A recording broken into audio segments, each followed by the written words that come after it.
Yeah, here we are live and direct at MCLA campus in North Adams, Massachusetts. We're just chilling here.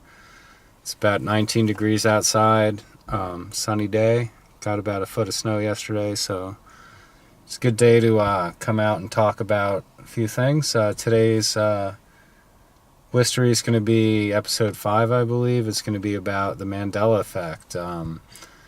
It's been on a lot of people's minds lately. I've been studying it for a while because I heard about it on the conspiracy radio shows I listened to at night a long time ago, and I think Clyde Lewis brought it up, and then I started seeing things on the internet about it on YouTube, pointing out certain things that were happening that would be considered this Mandela effect.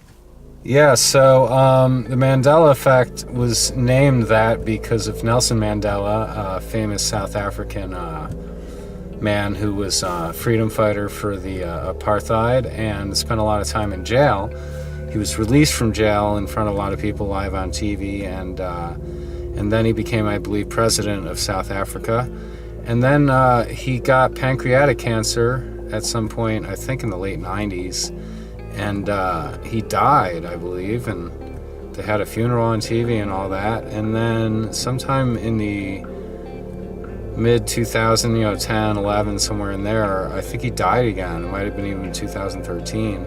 But this time it was from a different cancer.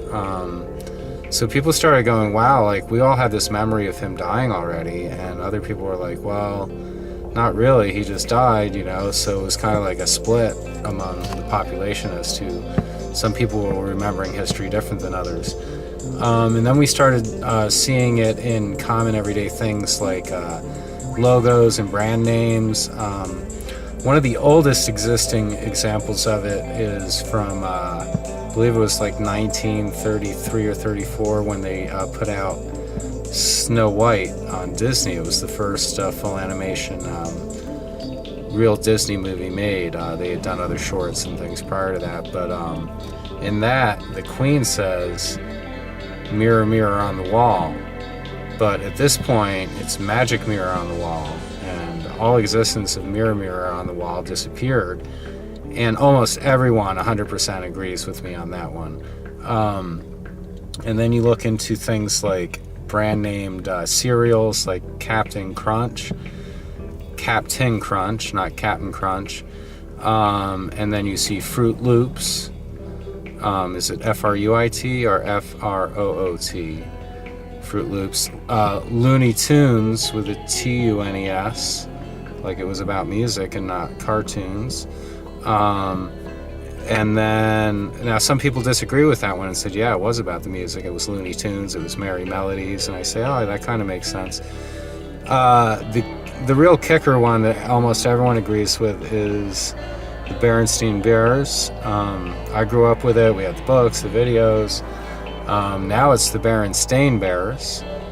Oscar Mayer, Meyer or Mayer, because in the ad it was Meyer, I believe, and Meyer, like John, or Mayer, I'm sorry, not Oscar Mayer. Oscar Mayer would be Mayer, like John Mayer, so we have that reference of actually how to pronounce that spelling. So there's a whole assortment of these things out there. The other huge one that most people are like, what the fuck, is we are the champions of the world. But there's no of the world now, except in this one live recording I found. But as a kid, that's what we sang it. Like, we sang that all the time. That was what you did. We will rock you and we are the champions. That's every sporting event. It was always of the world. And it wasn't like the people added it. We didn't all add it together. It was there. Yeah, so now we'll look into what's behind the Mandela effect. Why is it occurring? Again, I've gotten a lot of information from a lot of sources on this, and I've kind of put together my own look at this. It's Wistery, so it's kind of my perspective of the Mandela effect here today. And that would be that there are many different parallel universes. There could be millions of them for all we know, that are all like carbon copies, digital copies of each other, that go on forever, like a mirror effect. And lately a lot of things have been happening. CERN has been running full tilt for, I think, at least a few years. And that's been actually put out there that would be a cause of a shift in the dimension. So if there's a dimensional shift going on and we're melding into another parallel universe at the same time, where the people you're the same person really, but here you are in a place that looks the same. 99.99% of it is, but there's little fractures in it, kind of like they say glitches in the matrix, but this is if you take a matrix and then multi-dimensionalize it. No matter what we are, whether we're a flat plane, a globe, a matrix, and whether we have a dome or a firmament above us, and whether it's biblical or whether it's modern philosophy, it all boils down to there's been a shift of some sort between dimensions. And now I further looked into it, and people are always talking about these things like Fruit Loops and all that. I found a guy who is married to a woman where they had 4 children in the other universe, and now there's no kids. And it's not like they murdered them or something. The wife has no memory of ever having kids, but he does. And that's an extreme case. Yeah, they could be BSing us and all that, making stories up. But there's a lot of little things that you can look at in your own life to say, like, even my wife now could be, from another dimension, where she's the same person, and to her, I look like the same guy, and I'm pretty much the same, except in this universe, I like hot sauce. And she's like, you didn't like hot sauce. Before 2007, you never would have eaten it. And she's like, you hated it. You said you were allergic to it. And now I eat it on everything. So I've heard of stories like that, like, oh yeah, my wife started eating bologna sandwiches and she hated bologna her whole life. And he was like, what the heck? And then he added up a bunch of things that were going on in their lives.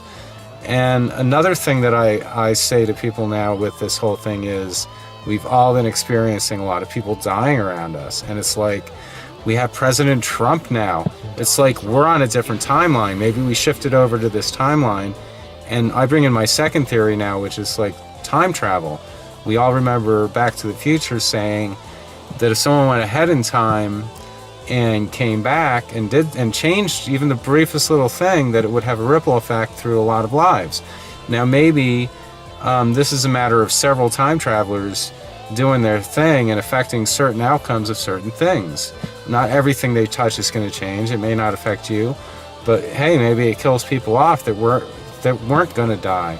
Maybe Trump becomes president because everything's shifted now, and all of a sudden people are like back in the Nazi mindset or whatever of fascism, and maybe we need that. Maybe we need a strong power in charge of our country to keep the shit in line with all the heroin deaths now. And so they go Back to the Future 2 is the one.